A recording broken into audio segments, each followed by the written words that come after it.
them and want to see it grow and foster and prosper. Carrata says domestic leisure travelers helped carry the industry through the pandemic, but thanks to easing restrictions, international travelers are coming back. I'm Megan Bowman in Tampa. A 46-year-old Jacksonville man faces up to life in federal prison after he pleaded guilty Thursday to selling fentanyl and methamphetamine and to possession of a firearm by a convicted felon. According to court documents, Ronald Bernard Thomas Jr. sold fentanyl to a federal informant at a hotel near the Jacksonville airport in 2021. Prosecutors say his sentence was enhanced due to a 2002 murder conviction. 69 degrees now in Jacksonville, a 40% chance of showers today after 2 o'clock, mostly cloudy with a high near 79. This is WJCT News 89.9 in Jacksonville. Opinions expressed on the Friday Media Roundtable are those of our panelists and do not necessarily reflect the views of WJCT News.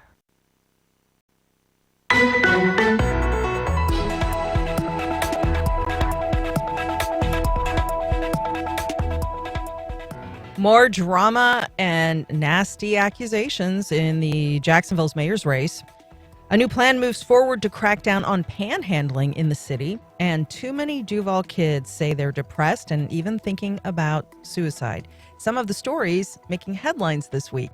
Good Friday morning and live with you from Studio 2. I'm Melissa Ross, and this is First Coast Connect. Thanks for listening. Just ahead, all the week's top stories with our Friday Roundtable. All four of our fabulous foursome here in studio today. You can watch them on our live video stream right now, too, on Facebook and YouTube. Click on and call us at 549-2937. Then later, we'll tell you about a special pet adoption event taking place this weekend.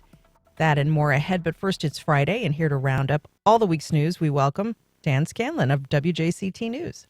I'm here, and good morning. Good morning. Claire Heddles of Jacksonville Today. Hi, Melissa. Hi, Claire. David Bauerlein of the Florida Times-Union. Good morning, Melissa. And Nikisha Williams of Jax Today. Good morning, Melissa. It's great to have you all and everyone out there listening in Radioland. I haven't said that in years. Give us a call at 549-2937. Our top story, did you see this? Jacksonville City Council member and mayoral candidate Leanna Cumber is criticizing a committee of her peers. They're investigating why she didn't disclose her husband's involvement with a firm that was involved with the push to privatize JEA back in 2019. Cumber calls the investigation a special council committee, in her words, a blatant weaponization of City Hall designed to attack her and help her opponent, Jax Chambers CEO Daniel Davis, become the city's next mayor. Cumber's attorney has told the committee it has no power to investigate her and that she will have no part in it. The city attorney differs with that. Now, at the same time, Daniel Davis had a lot to say this week. He is suing all three local TV affiliates in Jacksonville over an ad put up by his opponent. He says it's defamatory. He calls the ad a hit piece. It attempts to tie him to strip clubs and drag queens, calls him Dirty Daniel Davis. So, as you can see, it's puppies and rainbows in the city's mayor's race. Give us a call. It's 549-2937 as we talk about this. Mailing ballots are going out, and the election is just around the corner, folks. So let us know your thoughts about who'll get your vote for mayor. 549-2937. Tweet us at Melissa in Jax. Dan Scanlon, let's begin with Leanna Cumber and her press conference where she said that the special committee on the city council investigating her is politically motivated. Where do we start? It has been a heck of a week for this whole issue. Multiple news conferences. I have been with David Barline here at almost all of them. Just amazing. Yeah, she was in, oddly enough, she was on our North Side business in an echoey hallway with a spiral staircase behind her.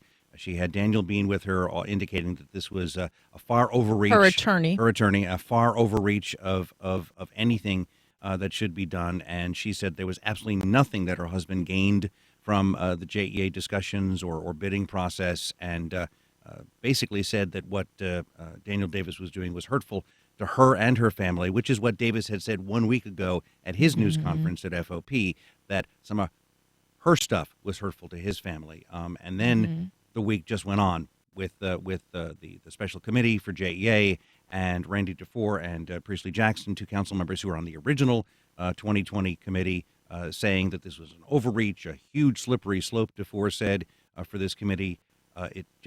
We kept on waiting for more and more to happen, and sure enough, the lawsuit then dropped. Now, amidst the infighting between these 2 Republican candidates, the leading Democrat in the race, Donna Deegan, released a 3-minute ad talking about how she says there is a wall between the people and city government, that a small group of corrupt people have controlled things in Jacksonville for far too long, and that she is campaigning to change that dynamic.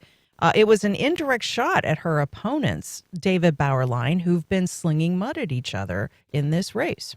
Right. So far, she's been able to run that type of campaign. Audrey Gibson, who is the other Democrat along with Donna Deegan in the race, has not really done a campaign like we've seen on the Republican side, where there's a lot of attacks on character assassination, basically. So that'll change if Deegan is able to make it into the runoff. But at this point, she was able to put forward a pretty positive ad for herself, talk about herself in a positive way, and sort of compare contrast that approach to the really negative campaigning that is taking place on the Republican side. And I would say as well, the third Republican in the race, Al Ferraro, put forward a pretty positive campaign ad, waving to people at a parade, that kind of stuff. So he could benefit somewhat maybe from this really no holds barred campaigning between Daniel Davis and Leanna Cumber. Claire Heddles, at the same time, Daniel Davis has sued not Cumber, but Jacksonville's 3 television stations, saying that they are liable for running what he calls a defamatory ad about him.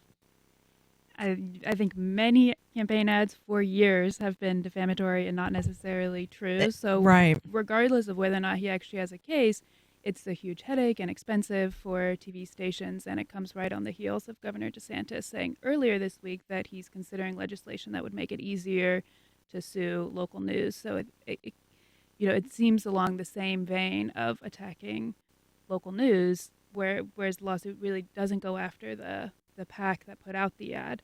I'll also say about the mayor's race, I was looking into finances this week for Jacksonville Today's voter guides, and there's just a huge amount of money in the race. Leanna Cumber at $3.8 million raised so far, Daniel Davis at $5.3 million, almost $10 million between the 2 of them. And voters see that money is going towards these ads and not towards things that would improve the city or pitching what they would do to improve the city. Donna Deegan's raised about $1 million. Audrey Gibson in the 6 figures. Al Ferraro, the other candidates in the either the low 6 figures or below. Unfortunately, as it so often happens, the money tells the tale in these contests. We'll see how it goes. But Nikisha Williams, as I mentioned, the mail ballots have gone out or are starting to go out. People are going to be voting soon, and they've already started to vote as these candidates really ratchet up the rhetoric and the legal filings in the few weeks that we have left.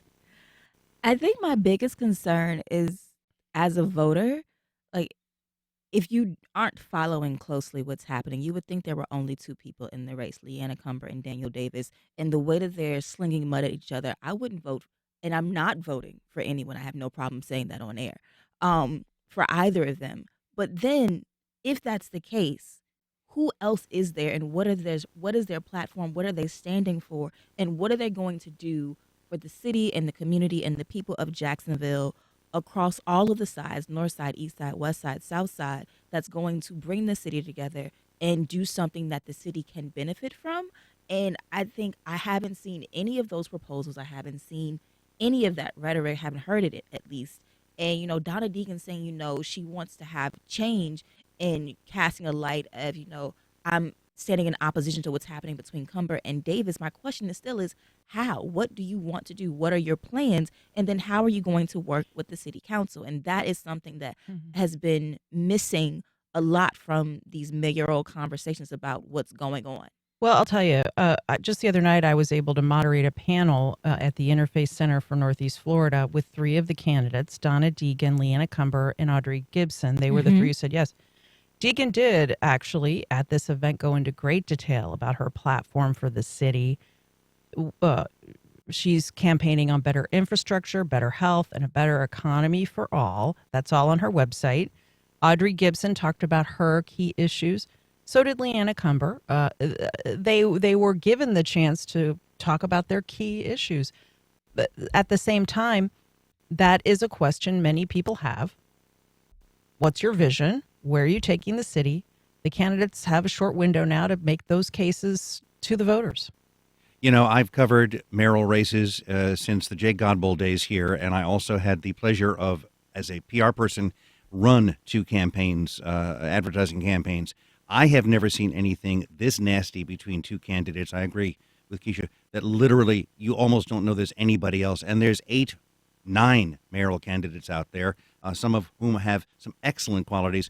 Also, when I did ask, well, will this fighting between these 2, this mudslinging, throw some people at maybe another candidate because they just don't want to? And I was told by one insider, no, some people are going to vote for who they want to. It doesn't matter who's slinging mud. Heck, Jim Pickett did a story this week where he actually threw mud. And he was having delight showing that video to us the other day. I think I missed that video. Oh, he made up some mud. It was obviously between Cumber and Davis. Okay. And he was throwing mud. David Bauerlein, you're laughing.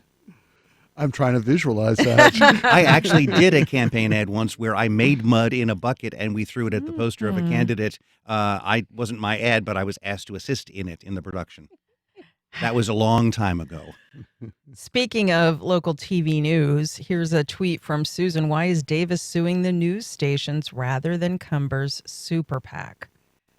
Going after the affiliates for running the ads. And let's be clear, local news all over the country, they will run any ad that involves money in their pocket. They'll run the ad. So we've known this for a long time. We've seen, as Claire said, a lot of defamatory and misleading ads at campaign season. That's just the way it works in local television.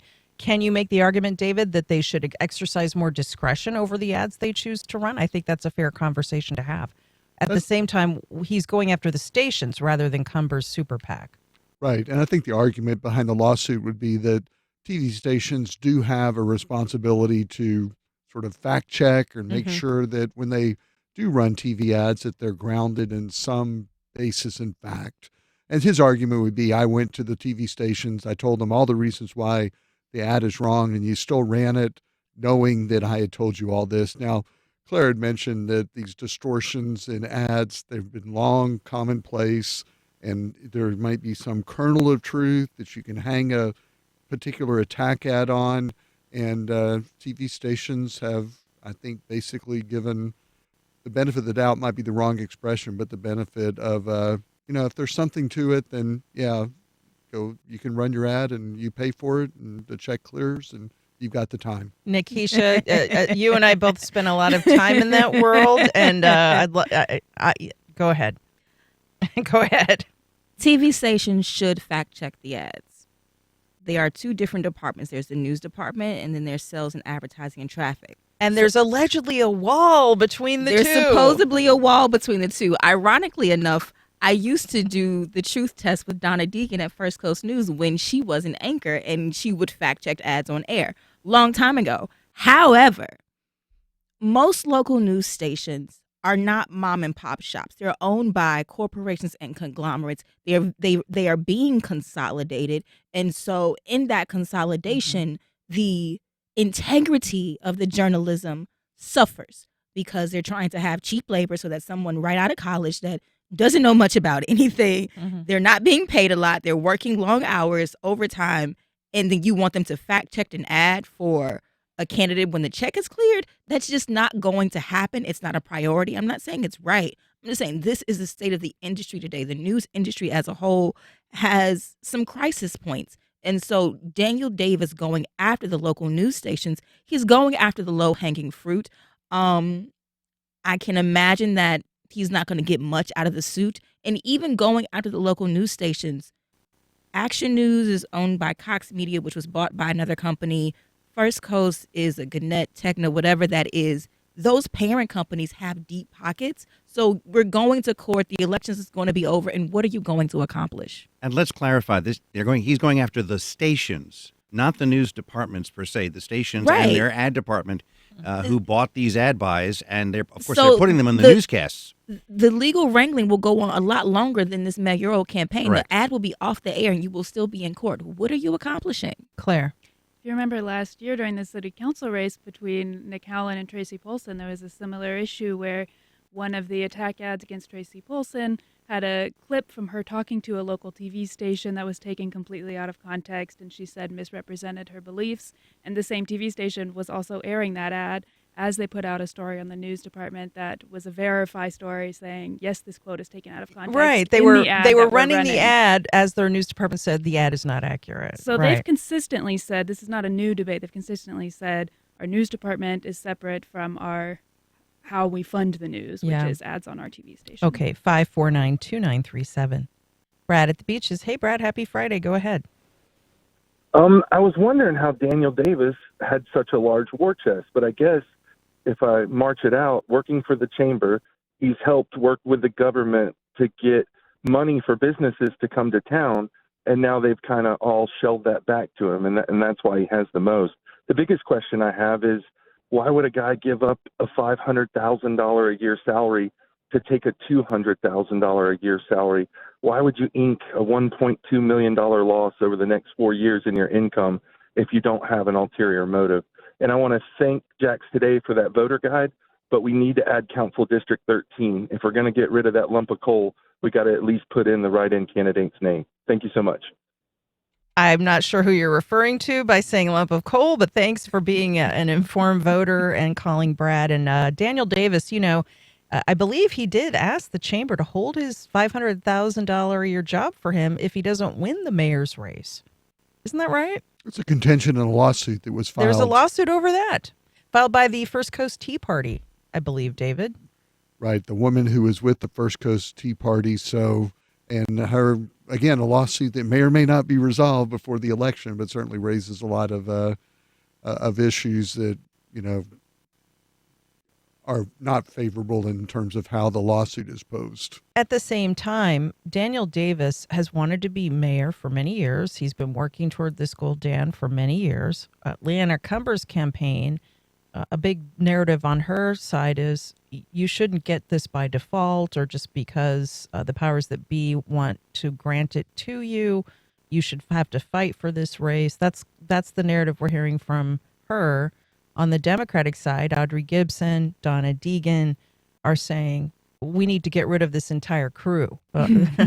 Everybody in the power structure in Jacksonville is basically corrupt. It's time to sweep them out and do something different. I did the adventure stories on the property appraisers race, and I noted that many of the elected county positions, they're former city council members from 20 years ago who are cycling through. They finish their time. They then run. And they run, and they run, and they do a good job in their jobs. They've learned. But it seems like it's a good old person's club where politician expects to become another politician, expects to get another city or state or county job. And not saying anybody's done a bad job in those, but it seems like you're insured 30 or 40 years of an income from the taxpayer. Some people have the experience. Some people are politicians. They've learned. They've been out in the community. Others have the business experience. Daniel Davis, lawmaker, now involved, hands in, working on a lot of city projects. Some might say he's got some experience. Ray in Bay Meadows. Go ahead, Ray. Hi there. I've got a First Amendment comment, but real quick, I just want to say as a former small business leader of the year for the Chamber of Commerce, I did the math. It takes 800 small business memberships to pay Daniel Davis's salary. That's just an aside. The deal with the political campaigns is that for the advertising is the TV stations would run into First Amendment issues if they tried to censor any form of political speech. I think the Supreme Court has ruled on that before. I believe you're right about that, which is why they're given such broad latitude to run the ads, Ray. Thank you for that. In a minute, we'll talk about how panhandling is protected speech, by the way, under the First Amendment. But in the meantime, it's 549-2937. Join us. It's our Friday Roundtable.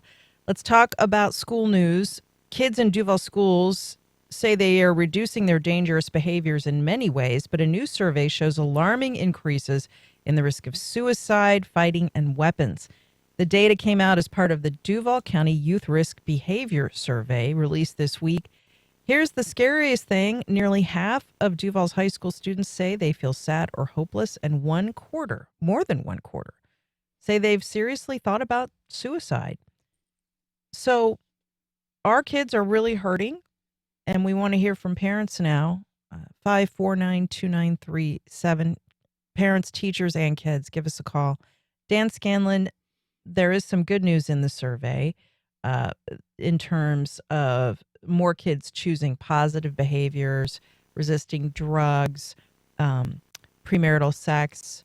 But there is also in this data a lot to worry educators and parents because the pandemic and other factors are causing a mental health crisis among young people in this country. Yeah, I was about to bring up COVID. Obviously, if you're stuck at home for a year and a half or 2 years, you have no social interaction other than your phone, and you're possibly channeling some nastier stuff on your phone, it's going to bring you down. And as a father and a grandfather now, I've certainly seen the effects of the community and its impact on a kid, whether they're in school or out. It is distressing to see the fights, the numbers about the fights, the numbers about suicide, the numbers of weapons, and the numbers of students who say they've stayed home because they felt they were going to be endangered. And we had an incident yesterday with a confirmed threat to a school that put that school on lockdown.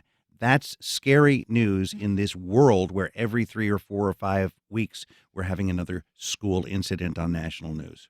Yeah. At the same time that we're getting this data about the survey, Claire Heddles, you have a new piece up at jaxtoday.org. Teachers and parents are trying to explain to students why there aren't books in class. This has to do with sweeping policies school districts are implementing in response to new state rules, taking books off shelves till they can be vetted by media specialists.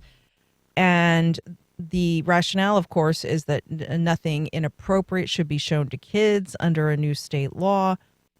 But there's been criticism because books that are about Hank Aaron or Roberto Clemente or Rosa Parks have been removed too. And I think from the books of that, or the list that we've seen of books that have been removed so far, we've seen quite a few books reflecting LGBTQ families or LGBTQ youth that don't necessarily have any sexual content, but just are about a certain kind of family structure, which I think is part of what's concerning some parents. That's one aspect to it. And as it connects to the survey, those bullying rates really are specific to LGBTQ youth. The seriously considering attempting taking their own life, that was 45% of lesbian, gay, and bisexual youth and 17% of heterosexual youth.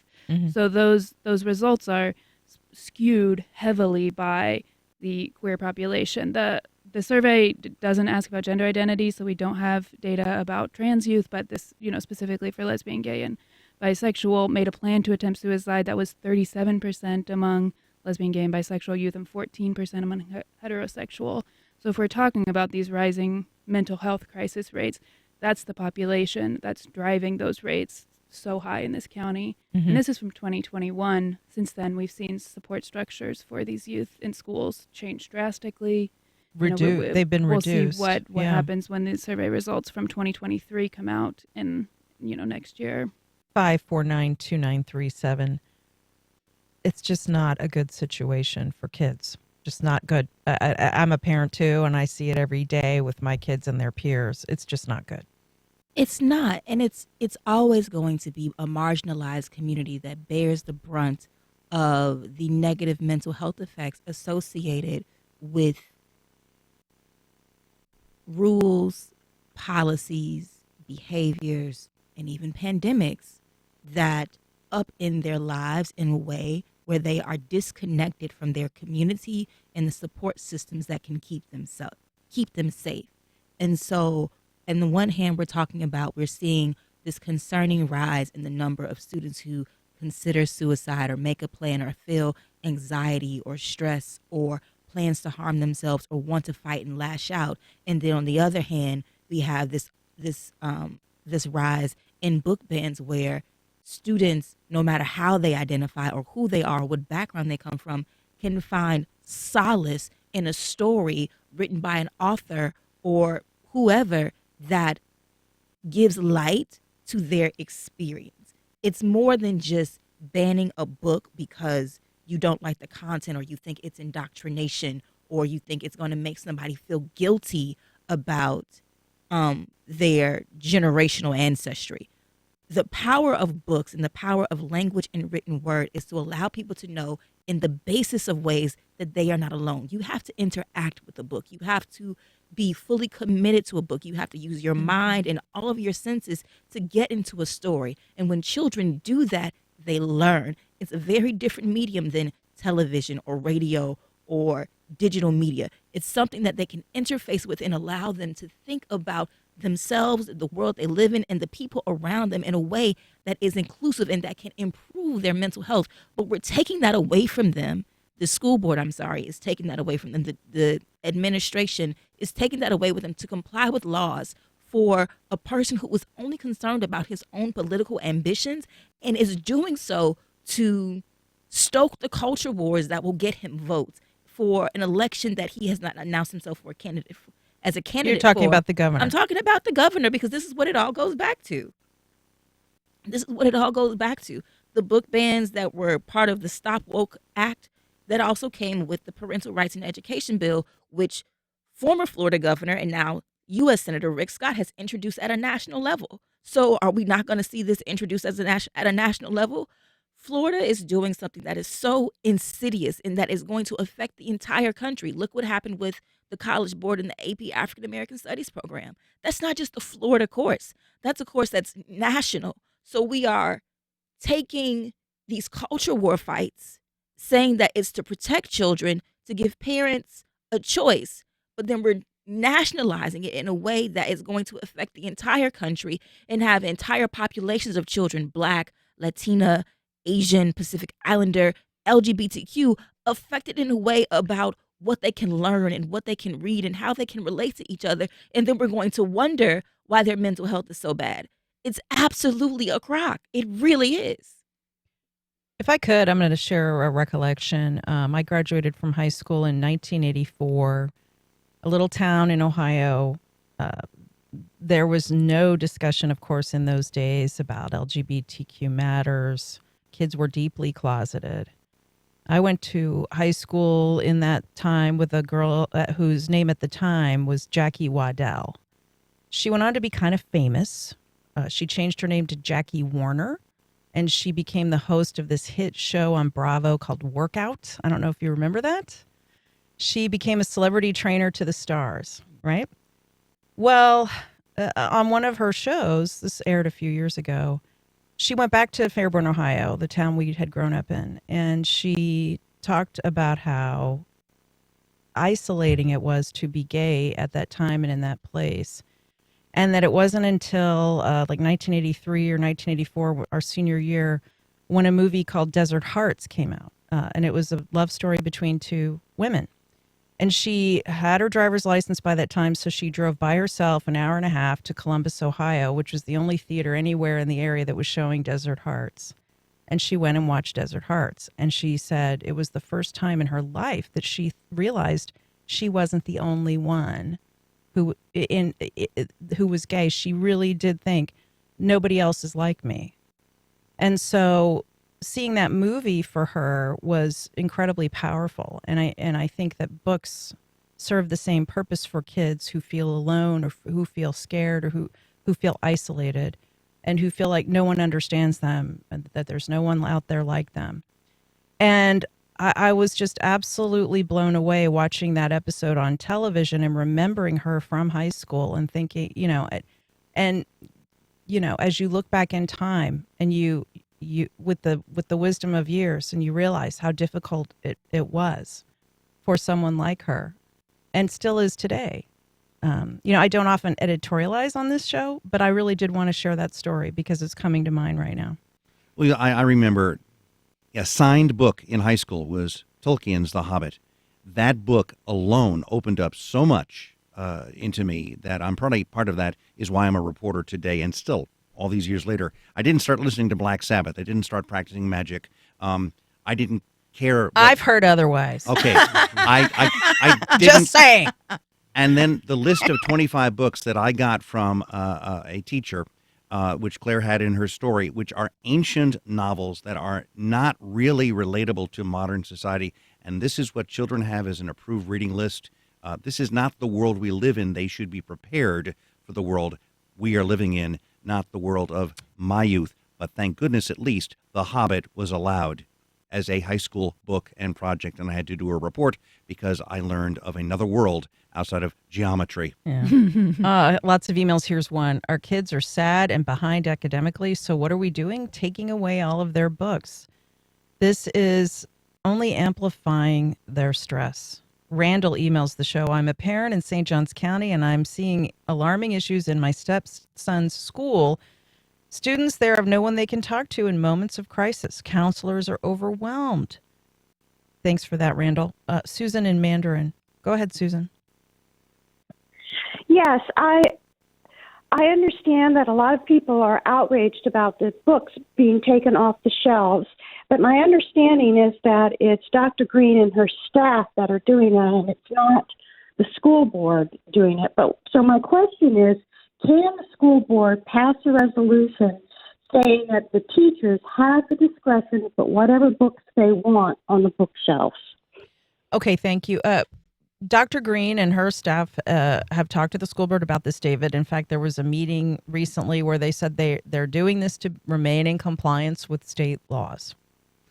Yeah, I think there's a troubling part of it is it's almost a guilty until proven innocent with these books, which is all the books were removed. There's these dystopian scenes of empty bookshelves, shelf after shelf in schools as a result of this. Could there have been a different way to have done it? Mm-hmm. The idea is usually you would just want to have a robust marketplace of books and literature, and then if perhaps some book goes over the line, then you address it on a case-by-case basis. Here it's kind of been the reverse, which is you just assume all these books are offensive until you can approve it and put it back. Now, Claire had an interesting story about how this is not the same approach that other school districts are taking, this idea of just pull them all out off the shelves and then review them and then decide what to put in. But, there is a real concern, I think, which Dr. Green talked about. There's some donated books. They don't really know what's in the books. And you just set yourself up for somebody, a parent coming across a book and then, raising all these alarms about this is what they're teaching in the schools. So it's a little bit of, if you do it, you don't, you're kind of damned both ways in some senses. And there is the specter of the third-degree felony if you violate this state law and you have the book. And I know, as Claire's pointed out, some teachers are genuinely scared, and Dr. Green may be playing it as safe as she can. Take them off. My concern would be you don't have a lot of library media specialists. Who's going to review these and when? Some of the school board members, Claire, were criticizing the way Duval has handled it, and they were some of the same candidates who campaigned on these issues. Right, candidates that, were endorsed during their campaign by Governor Ron DeSantis, who have spoken out in favor of some of the laws that have passed in Florida. April Carney, Charlotte Joyce, called for a school board workshop to reassess how Duval Schools is carrying out this law. What I'm hearing from some teachers, though, is that they don't necessarily blame the district because they feel like the district is trying to protect them from laws and guidance that are actually quite vague. The guidance, brought up this years-old law about pornography. Pornography has never been allowed in schools. That was already a law that you can't have pornography in schools, but bringing it up in the guidance about how to review books, I think, instilled fear and confusion among teachers and staff. And so there are teachers that say Duval Schools' more drastic approach is what they had to do in response to the law, though in comparison to other districts, they are one of the more extreme ones to cover all the books and then slowly put a few back. So in the short run, I think there's serious concern about what that does for students who really don't have access to very few books at the moment. Mm-hmm. Mm-hmm. At the end of the day, I can understand Dr. Green's position, wanting to protect the teachers, wanting to protect the county, not wanting to be sued again by the governor, because that has happened. I get it. I get it. I just think it's a shame that we are in this place where we are debating the merits of a book for children. Like, they're not reading erotica. They're just not. Like, that's not happening. So there should be a better way. But the idea of a teacher facing a third-degree felony for having books in the classroom, we're literally penalizing learning. And it's unfortunate and it's sad, and it's children who are suffering from it. Like, my son is 8. I've said it before. He came home the other day and was like, I hate that law. I hate that rule. I can't read books in school now. And yet then there was a book fair, and what was in the book fair? Books on Rosa Parks, books on Hank Aaron, books on Martin Luther King, books on all these people at the book fair in the media center. But then there was a sign that says, these books have not been approved. You must have permission to enter. It's ludicrous. They're reading. Let the kids read. And here's a tweet from Duke. When it comes to kids, take their mental health more seriously. I attempted suicide at age 7. At age 14, I was misdiagnosed. At 25, I was finally correctly diagnosed. Thanks for that. And it's 549-2937 as we talk about another big story from the week. The full city council will vote next week on a bill that would criminalize panhandling in the city, preventing people from asking for money or food at intersections and rights of way. Supporters call this a safety issue. Opponents have pointed out it will immediately face lawsuits, that it is penalizing already vulnerable, desperate people, and that panhandling is protected speech, actually under the First Amendment, a landmark case that was argued by a Jacksonville attorney, as we learned this week. Now, there's two sides to this. Let's talk about them. Dan, we had on Councilman Kevin Carrico yesterday, who said that he's hearing from constituents that this is not safe and that something needs to be done to reduce panhandling at busy thoroughfares. Well, every night when I go home from work, there is a person standing at a south side intersection and asking for money. In fact, that's the photo for my story that'll appear later today on WJCT. That said, Clay County just passed an ordinance which bans anything in the median. You cannot do it, period. You can go onto the sidewalk. You can go into a parking lot and get owner's permission. As of yesterday, no legal challenge to that month-old law. In Jacksonville, Carrico and the bill does allow you to get a permit if you are a nonprofit, either the firefighters fill the boots, if you're even a homeless person working for an organization that's raising funds, but you have to prove it's legitimate. The logic being, as Carrico said, we don't want people just wandering in traffic, and this will even stop you from just, quote-unquote, hanging out, he said on air yesterday. Now, A. Wellington Barlow, who's been fighting this, says this will be fodder for a lawsuit because you are ceasing and not allowing, and a homeless person will only be allowed with a permit to do this 2 or 3 times a year. Quote unquote, a homeless person needs money to be fed every day. What I didn't realize until yesterday, your colleague Mark Woods, David Bauerlein, reported on this. Panhandling is protected speech under the First Amendment, and it was a Jacksonville case that was involved in setting that precedent over 50 years ago.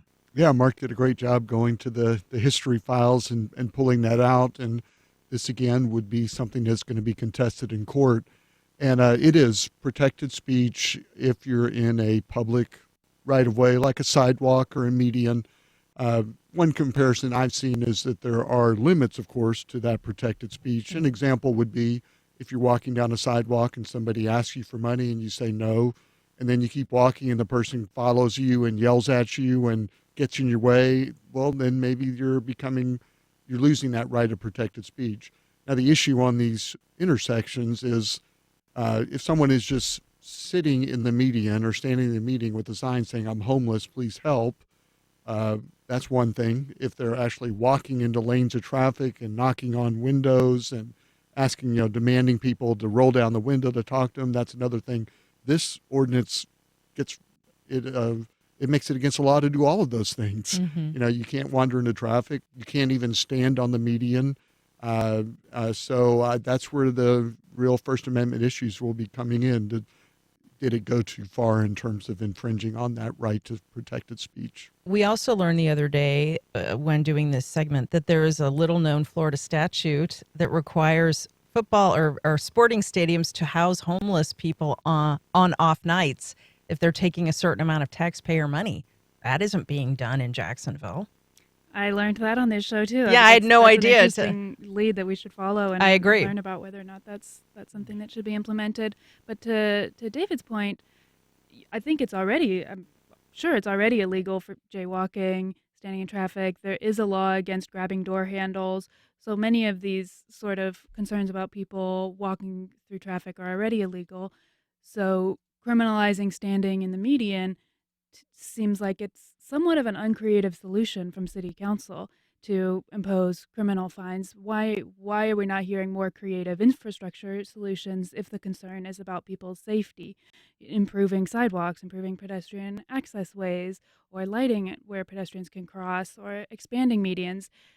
I would like to hear more creative solutions from council than adding more criminal penalties for existing in public. And apparently, by the way, go ahead. This bill actually also could possibly cite the driver who hands the money over. Yeah, if you give money to a homeless person. So, and I disclosed this to the councilman the other day because I live in a part of the city where a lot of people are out on the streets. I sometimes give people food, water. I don't ever give money because I never have any money on me. I have a debit card, but.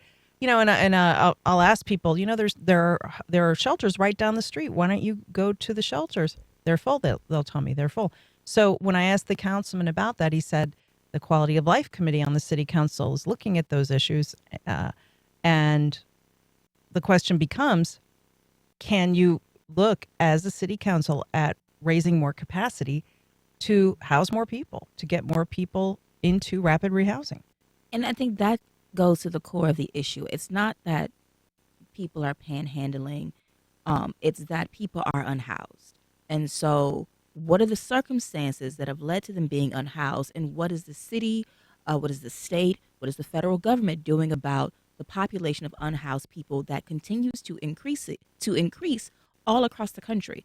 There was the demonstration at City Council that was led by Angie Nixie, what was that, a year or two ago, where because of the rents were going up and people were being priced out and they couldn't afford their rent, they're having to move locations. So they staged this big protest with the mattresses, and then it was removed. But instead of looking at that as a spectacle or as a mockery, that should have been the initiation of a conversation about affordable housing, about having places where unhoused people can go when people are already living paycheck to paycheck. So if your rent goes up $50, $200, you're going to be out on the street and you're not going to have anywhere to live. And if you don't have anywhere to live, that comes with a whole host of other issues where you can't get to work, you can't eat, and it's a downward spiral from there. So instead of penalizing people for being impoverished, because that's what it is, let's look at issues and solutions so that we don't have to spend taxpayer dollars on having police monitor intersections to see if somebody's begging for $1 to get something to eat, because that's just wrong. Charles on the west side. Hi, Charles. Hey, good morning, Fabulous Four. Five. Yesterday I was on hold, and I really wanted to ask. I thought Councilman Carrico was being quite disingenuous with his emphasis on safety. And so I checked. I have not seen any kind of safety-related bill ever filed by Carrico and his buddies to improve and address, and Claire touched on this, the actual safety measures that needed to be implemented, more bike lanes, et cetera, those kind of things to address the legitimate problem we have with people getting, run over here in Duval County. And so, really, I just thought, geez, guy, you're being so disingenuous. And so they're not looking for any real solutions. I was pretty disappointed with the man. Okay, thank you. Councilman Carrico, for his part, said that he hears from his constituents all the time about this issue and that they have told him they are grateful to him for proposing legislation around it.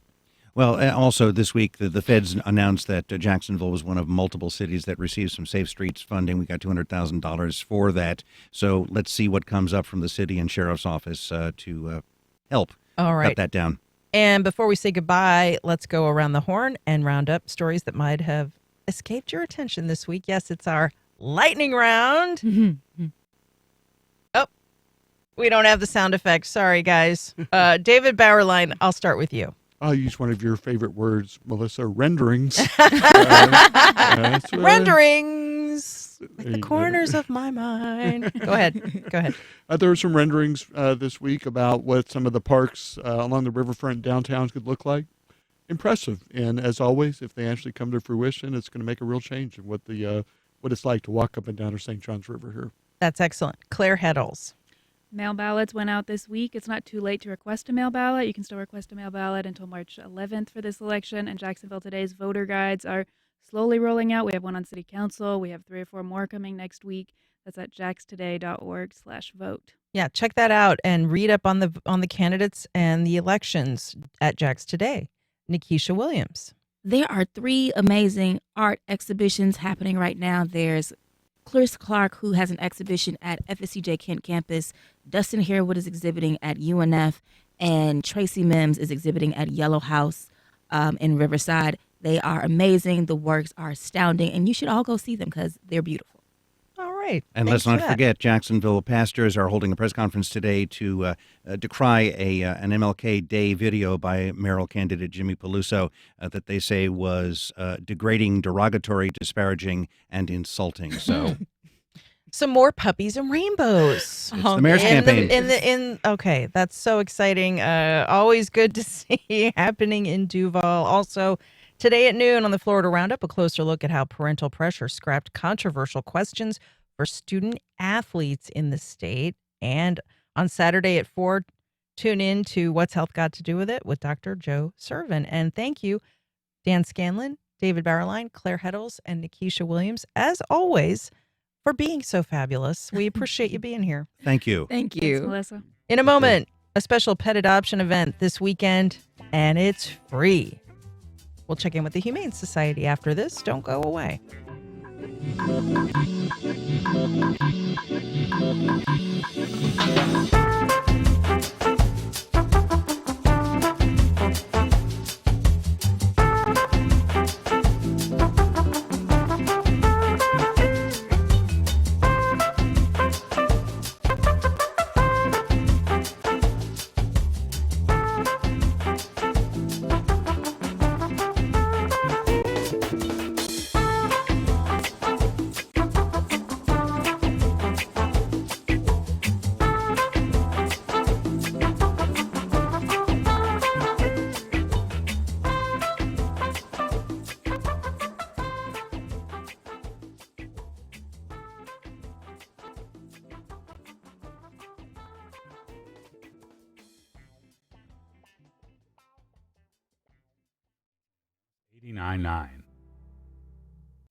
On the next Fresh Air, we celebrate the 50th anniversary of Schoolhouse Rock and feature interviews from our archive with Bob Dorough, the show's music director, who wrote Conjunction Junction, Dave Frischberg, who wrote I'm Just a Bill, and Jack Sheldon, who sang both of those songs.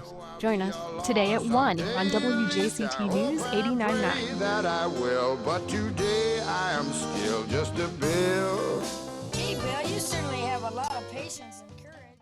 The President's State of the Union has put Social Security back center stage. Contact my office. I'll give you a copy of the proposal.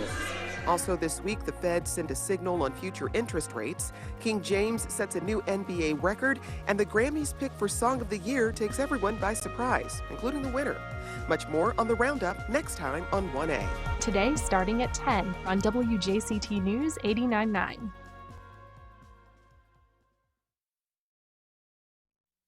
Welcome back. The Jacksonville Humane Society and the Players Championship are teaming up this weekend to waive adoption fees for pets. It's a free adoption event. You can take home a furry friend. Lawrence Nicholas, Chief Operating Officer at the Jacksonville Humane Society, is here now, and he brought a friend. It's Blue, the cutest dog I've ever seen. Good morning. Good morning. How are you? I'm good. So for people watching on video, they might be able to get a little glimpse of Blue if you pick. I don't know if you can pick him up. He's kind of big, But tell us a little bit about this guy. He's a sweetie. Blue He's a is good boy. actually a young lady. Oh, it's a girl. Yes, Okay. She's about 4 years old, mixed breed. She's been at the shelter for a couple of weeks now. And I'll tell you, she is just an absolute rock star. Just getting to know her this morning, hang out. Nothing but sweet, nothing but kisses and hugs for everybody between the shelter and here this morning. She's been fantastic. She is beautiful. Now, Blue is just one of more than 100 pets, dogs and cats you're going to have available for adoption this weekend. This is going to be a really nice opportunity. It sure is. Yeah, there's few things as well loved here in the community as the players and the TPC. So an opportunity to partner with the Players Championship this weekend for an adoption event is really, really exciting for us here at the Humane Society. And so because of the players, there's no adoption fee. Is that right? That's absolutely right. They're sponsoring the entire adoption weekend. So today, tomorrow, and Sunday, all adoption fees will be waived for dogs and cats. Now, how much would people normally have to pay to adopt a pet? It varies. It definitely varies. Anywhere right around $100 or somewhere in that neck of the woods. Yeah, so that's why we're so excited to be able to waive those fees. And we've found there's lots of research out there to support that.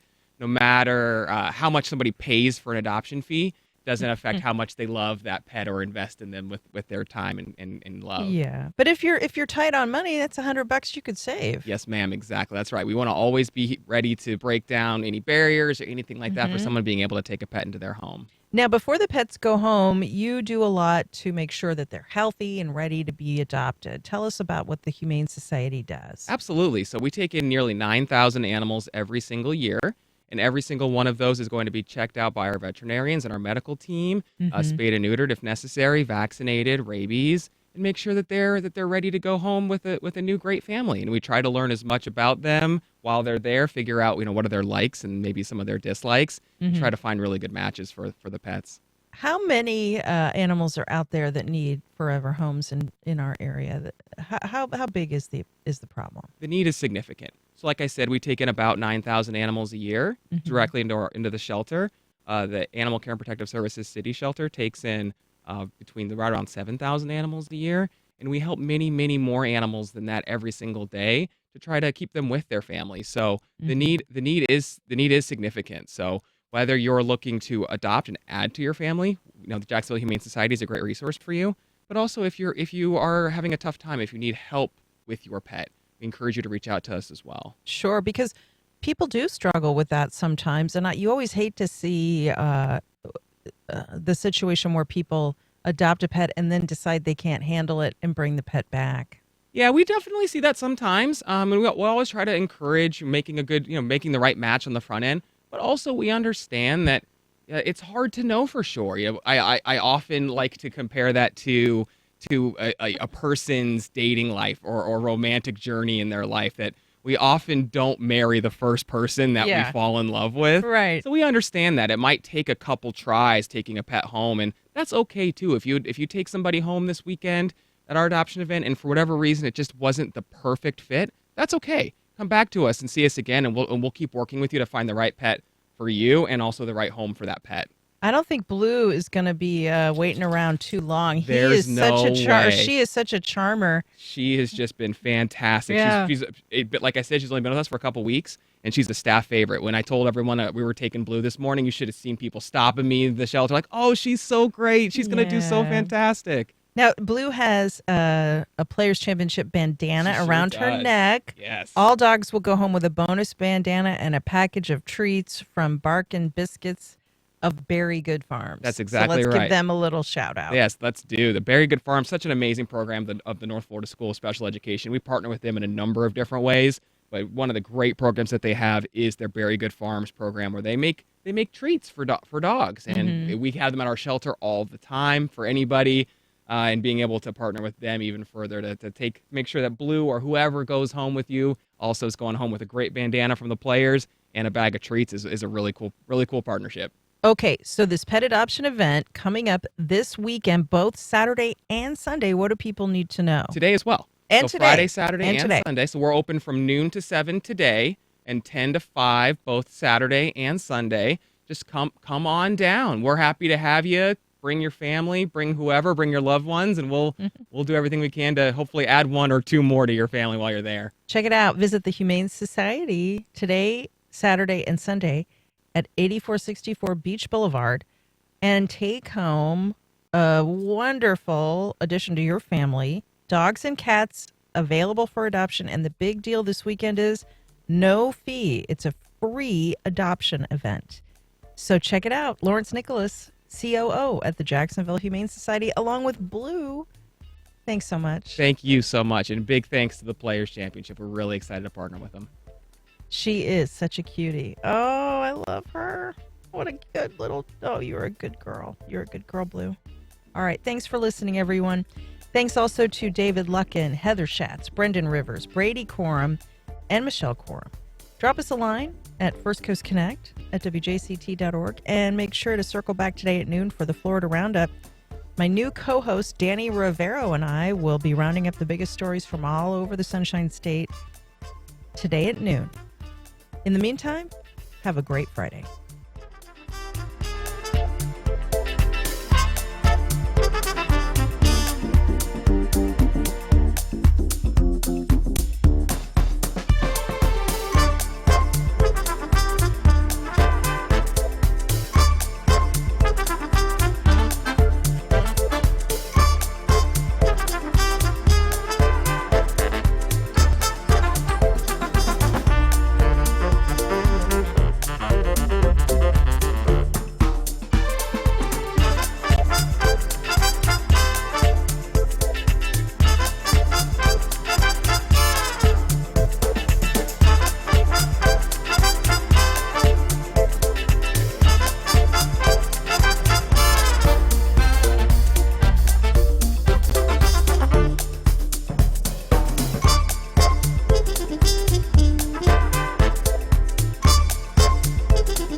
Support for First Coast Connect is provided by Baptist Health and the North Florida TPO.